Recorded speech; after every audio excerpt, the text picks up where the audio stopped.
네, 반갑습니다. 네, 만요 옆을 좀 펼치고, 네, 네. 자, 오늘은 세상을 변화시키는 사명이라는 주제 가지고 말씀을 전하는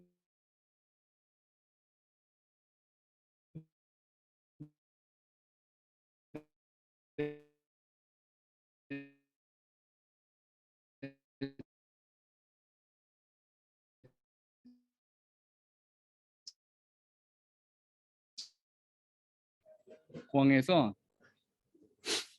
들리나요?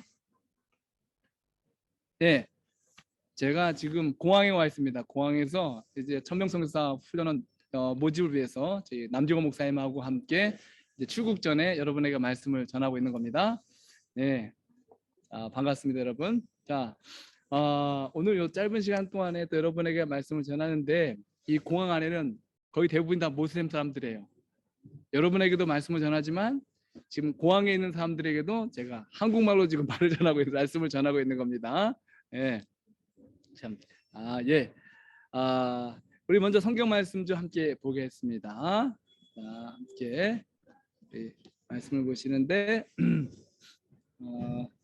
잠깐만 이게 키고 네. 자, 요한계시록 14장 6절에서 7절에 있는 말씀입니다. 자, 같이 읽어보겠습니다. 시작. 또 보니 다른 천사가 공중에 날아가는데 땅에 거하는 자들 곧 여러 나라와 족속과 방언과 백성에게 전할 영원한 복음을 가졌더라. 자, 여기 보니까 공중에 천사가 날아가고 있습니다. 그리고 영원한 복음을 전 세계 모든 사람에게 전하는 이 천사가 있는데 이 천사가 영원한 복음을 전한다라고 말하는데 하나님은 단 한 번도 복음을 전하는데 천사를 사용한 적이 없어요. 아마 천사가 복음을 전했다. 그 모든 사역은 벌써 다 끝났겠죠. 천사 한 번만 나타나도 날개질 한번 휙휙 하고 예수 믿어. 그럼 다 믿는 거잖아요. 그런데 하나님의 복음의 역사는 그렇게 이루어지지 않습니다. 하나님의 복음의 역사는 예수 그리스도를 받아들이고 복음을 경험하고 그리고 삶의 경험, 복음을 경험한 사람들을 통해서 복음을 전하게 돼 있어요. 그렇기 때문에 전 세계에 복음을 전할 이 사명을 가진 부름받은 사람들은 누군가? 바로 그 새 천사는 바로 여러분과 저예요. 이거 굉장히 중요한 사건입니다. 중요한 약속이에요. 결국 이 마지막 때에 하나님께서 우리를 공중에 날아다니는 천사로서 복음을 전하는 영원한 복음을 전하는 자로 불러주기 원해요. 예를 들면 지금 우리 줌 미팅 하고 있죠? 파키스탄에 있는 저도 여러분과 함께 말씀을 전하고 듣고 있어요. 이 굉장히 중요한 사역 중에 하나죠. 이런 것들도 하나님의 복음의 사역은 어떻게 펼쳐지지 아무도 몰라요. 그런데 그러면 우리가 영원한 복음을 들고 날아다니는 태천사로서 살기 위해서 과연 어떤 준비를 해야 될까? 그 약속이 바로 14장 7절에 나옵니다. 14장 7절에 보면요. 자, 이렇게 말합니다. 자, 읽어봅시다. 시작. 저가 큰 음성으로 가로되 하나님을 두려워하며 그에게 영광을 돌리라.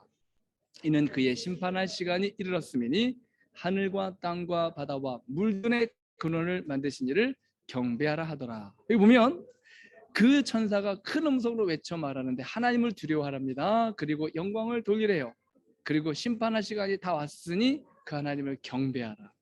이 첫째 천사의 기별인데 이 첫째 천사의 기별은 바로 영원한 복음을 들고 공중에 날아다닐 천사들의 자질을 설명하고 있어요. 하나님을 두려워하는 사람이며 그에게 영광을 돌리며 하나님만을 경배할 수 있는 사람들이 복음을 경험한 사람들이에요. 자, 오늘 저는 여러분에게 우리가 정말 공중에 날아다니는 천사로서 영원한 복음을 전하는 자로서 어떻게 그 영원한 복음을 경험할 수 있는가라는 내용을 이 말씀 가지고 살펴보기 원해요. 자, 첫 번째 여기 보면 하나님을 어떻게 하라? 두려워하라. 하나님은 정말 두려운 분입니까? 무서운 분이에요? 벌 주시는 분이에요? 아니에요. 하나님을 두려워하라 이 말의 뜻은 뭐냐면 하나님이 너무도 위대하고 우리에게 주신 사랑이 너무도 크기 때문에 그분에 대해서 늘 마음속에 존경심을 갖는 마음이에요. 이것을 저는 이렇게 표현하고 싶습니다. 자, 뭐라고 표현하는가? 하나님을 먼저 생각하는 마음이에요. 하나님을 두려워한다. 이게 뭐냐면 내 평판, 내 유익을 먼저 생각하는 것보다 하나님을 항상 먼저 생각하는 거예요. 제가 선교지에 있을 때 여기 보면 우리 먼저 히브리서 3장 1절에 있는 말씀 같이 한번 봅시다. 같이 읽어볼까요? 시작. 그러므로 함께 하늘의 부르심을 받은 거룩한 형제들아, 우리의 믿는 도리이시며 대제사장이신 예수를 어떻게 생각하라고요? 깊이 생각. 제가 이 깊이 생각한다는 의미를, 하나님을 두려워한다는 의미를 선교지에서 우리 딸을 통해서 제가 경험하게 됐어요. 제가 이리안자야 그 오지에서 선교 생활할 때 우리 딸과 함께 있었는데 종종 안식일에 저희들이 지옥교를 방문합니다. 지옥교를 방문하면 그 원주민들은 거의 옷을 안 입고 와요. 여자분들도 아무것도 안 걸치고 와요. 그분들이 다 앉아서 저를 쳐다봐. 여러분 얼마나 난감합니까? 저도 어디 눈을 들지 모르는 그런 상황이에요. 여자들이 가슴을 다 내놓고 그리고 앉아있단 말이에요. 남자들은 아무것도 안 걸치고 앉아있어요. 이런 데서 이제 예배를 드리고 말씀을 전하고, 그런데 예배를 딱 마치고 나면 우리 딸입니다. 첫째 딸 예준대. 근데 이 딸 아이가 원주민들 사이에 이렇게 있다 보니까 그래도 얼마나 하얗습니까? 눈도 짝지죠, 조그맣고 다 눈이 큰데 아이가 신기하고 귀여운 거예요. 그러니까 이 원주민들이 이 아이가 귀엽다고 주머니에서 사탕을 꺼내서 이 아이에게 주는 겁니다. 근데 우리 아이는 아토피가 있었어요. 사탕을 먹거나 과자를 먹으면 몸이 근질근질해가 잠을 못 자요. 그래서 저희는 사탕을 절대 주지 않았어요. 그런데 이 아이가 그 사탕을 보더니 문 밖으로 나가더니 그 집사님을 손가락으로 불러요. 그리고 나서 그 원주민에게 사탕 봉지를 까라고 명령을 하고, 그리고 나중에 그 사탕을 자기 입에 넣어달라고 명령하는 거예요. 근데 그분들이 사탕을 입에 딱 넣어주죠. 사탕을 먹은 거예요, 이 아이가. 그 제가 가서 너 뭐하냐? 아이가 입을 딱 다물면서 나 아무것도 안 했다 이거예요. 지금 입안에 사탕이 있지만 이 사탕은 내가 먹은 게 아니고 저 사람들이 넣어준 거기 때문에 나는 아무 잘못도 안 했다 이거예요. 죄를 진 건가요? 안 진 건가요? 이 어린아이조차도 얼마나 영악한지 몰라요. 내 자아 의지로 하지 않고 사람이 나에게 그렇게 할 수 있도록 상황을 만들었다. 제가 이 상황을 보면서 어떻게 하면 좋을까 고민하다가 저 집사람과 함께 논의하기를, 좋다, 그러면 우리 아이가 사탕을 좋아하니까 이렇게 위선적으로 아이를 키우지 말자. 그리고선 이 아이에게 하루에 한 개씩, 그것도 아침 식사 후에 사탕을 주기로 약속을 했어요. 그 아이가 얼마나 좋아하는지 아침 식사 후에는 사탕을 하나 먹을 수 있는 거예요. 그 다음 안식이었는데, 다음 안식일에 저희들이 그 선교지를 방문을 갔는데, 다른 선교지에 갔는데 똑같은 일이 또 벌어졌어요. 원주민이 사탕을 꺼내서 이 아이에게 사탕 먹으려고 딱 꺼내주니까 이 아이가 그 사탕을 낚아채더니 저한테 달려와서 제 주머니에다가 사탕을 넣어요. 그리고 저한테 하는 말, 아빠 잊지 마세요, 하루에 한 개씩. 제가 깜짝 놀랐어요.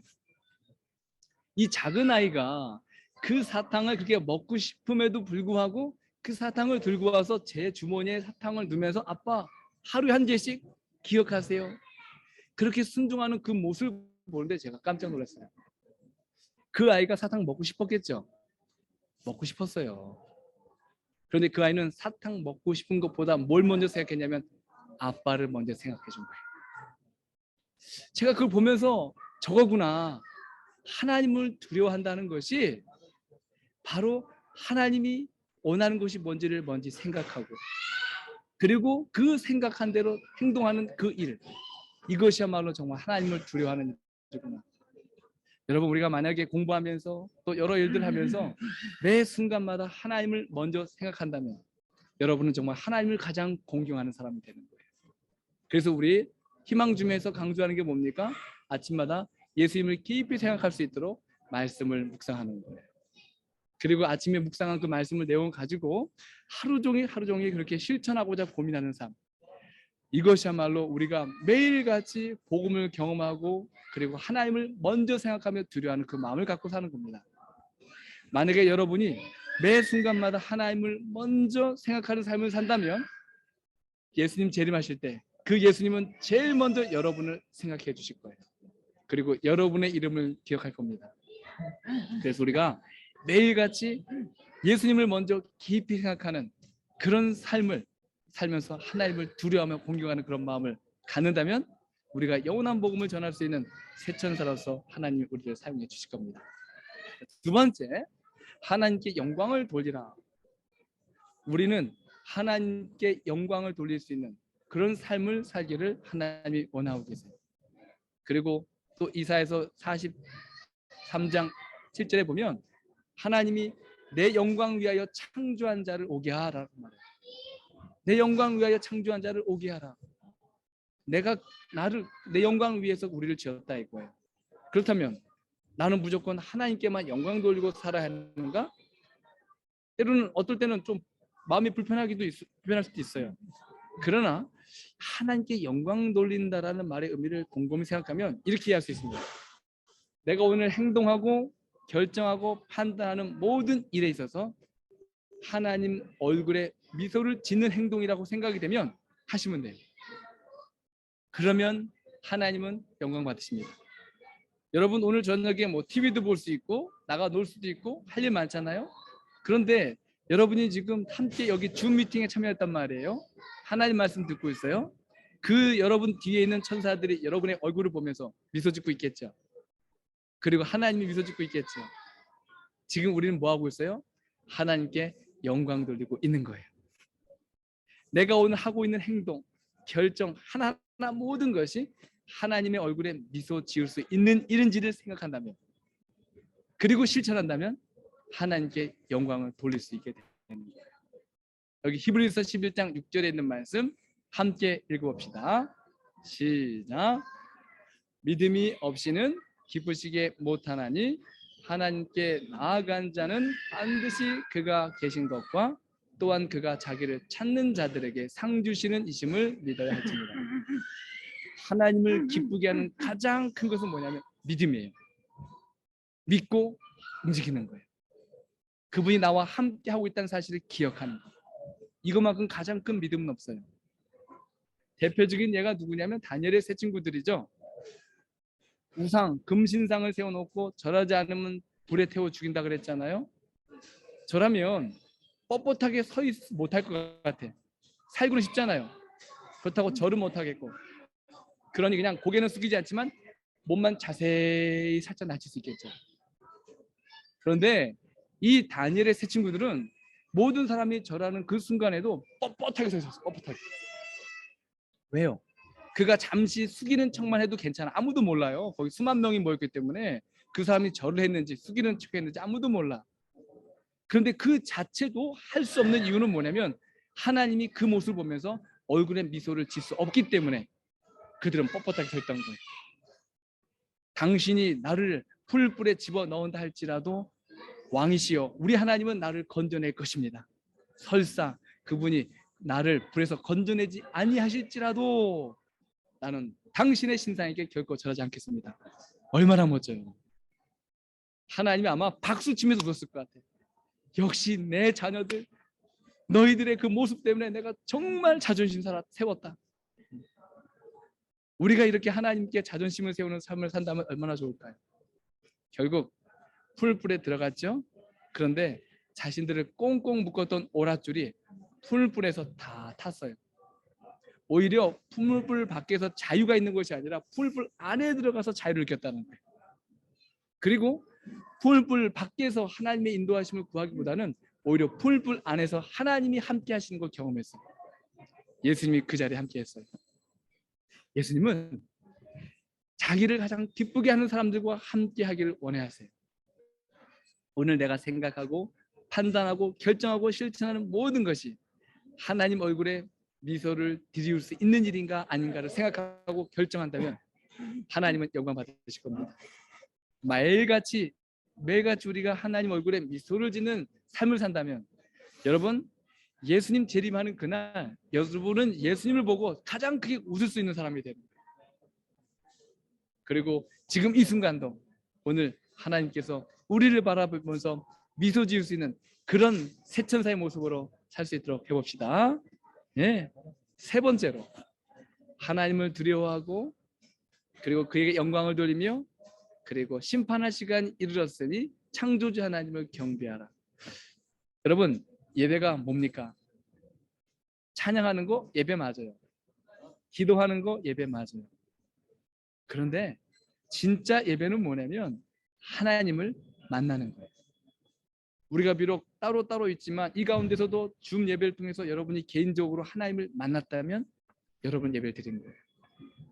여러분이 이곳에 앉아서 말씀을 듣고 다 했지만 참 순서 좋았어. 프로그램 좋았어. 야, 사회자 보는 언니 오빠 너무 멋져. 이 정도로 끝났다면 여러분은 예배를 본 거예요. 그냥 구경한 거예요. 하나님을 만난 건 아니에요. 진짜 예배는 하나님을 개인적으로 만나는 거예요.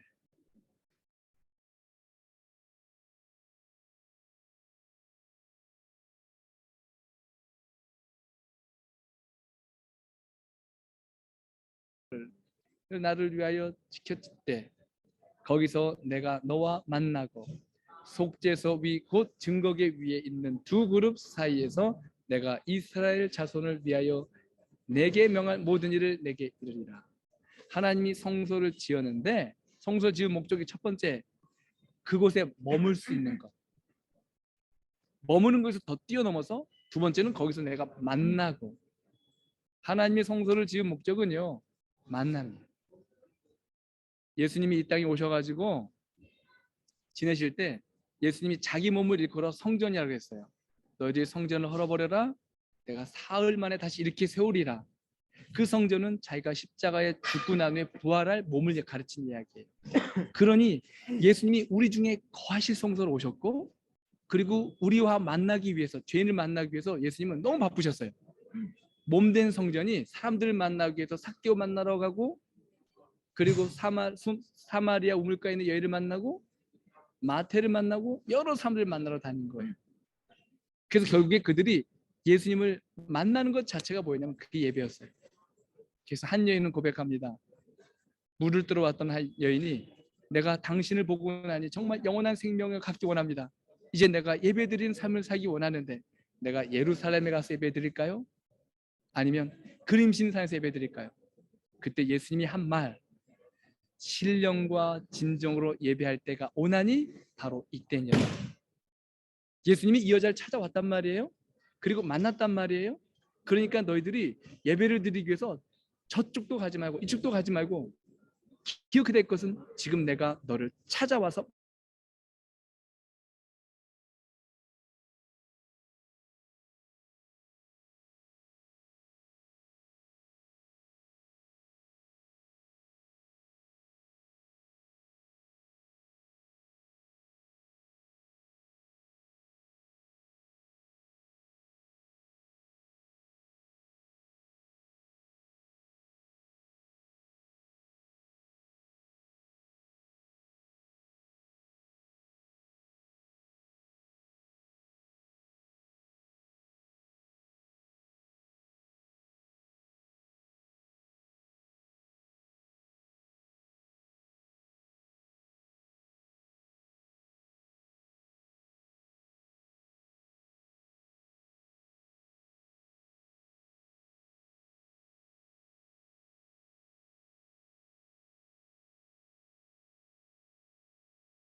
자, 들려요? 소리가 들립니까?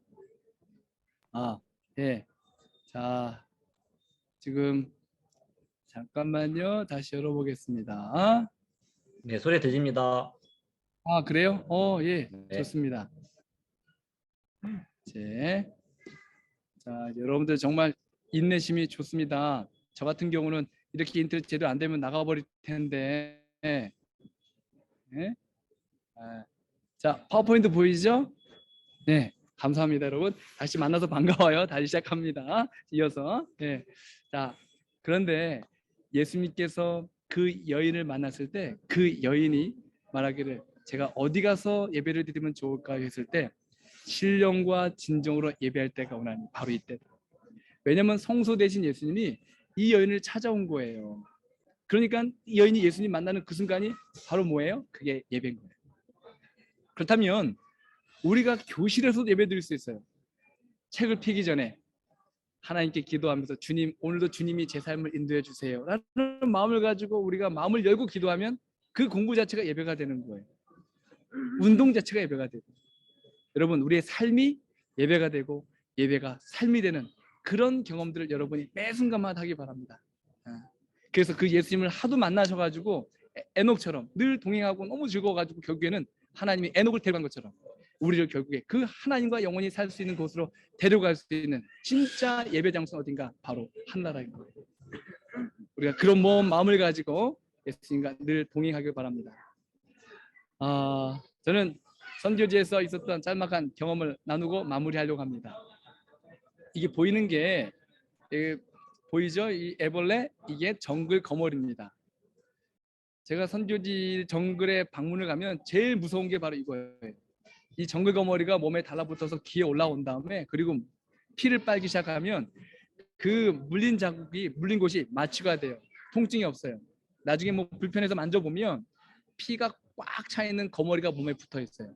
이게 안 떨어져요. 그래서 소금을 뿌리든지 불을 붙여야지 떨어져요. 피를 먹은 이 거머리입니다. 피가 빵빵하게 차 있는. 그리고 또 정글을 방문 가다 보면 제일 힘든 게 뭐냐면 모기 떼예요.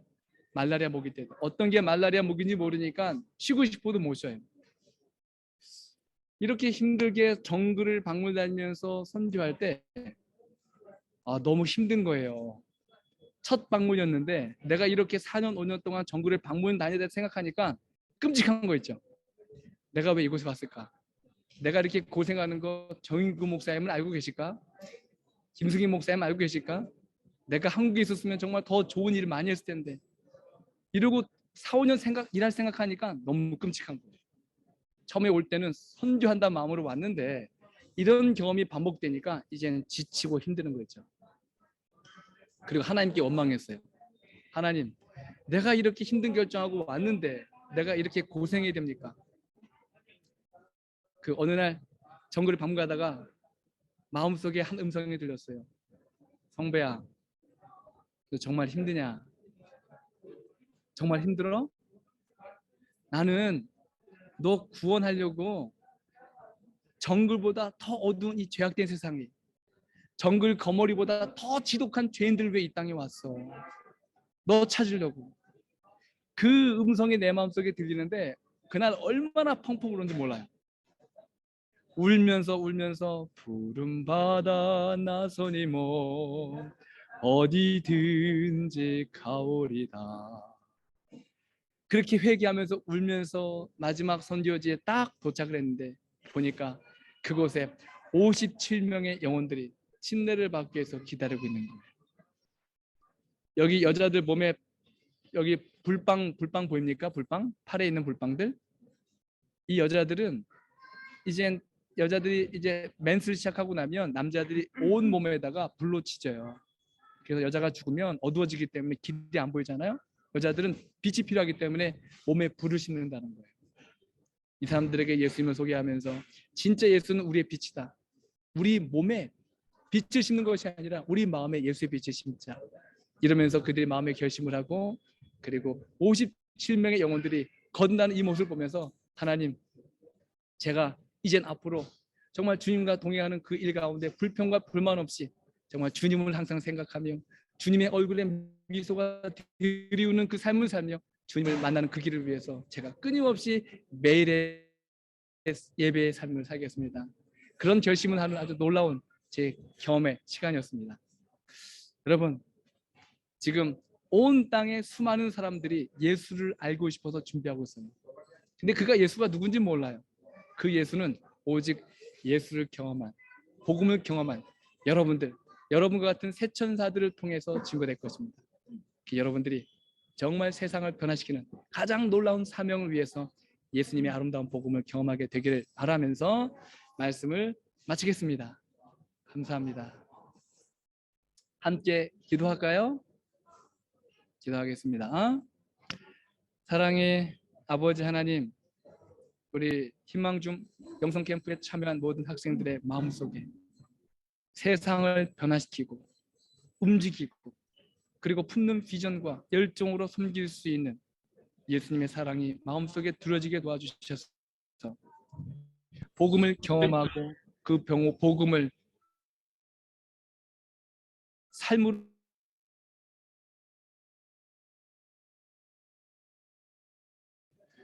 이를 통하여 주변에 통하여 하나님의 역사를 이루어 주시옵소서. 예수님의 이름으로 기도드립니다.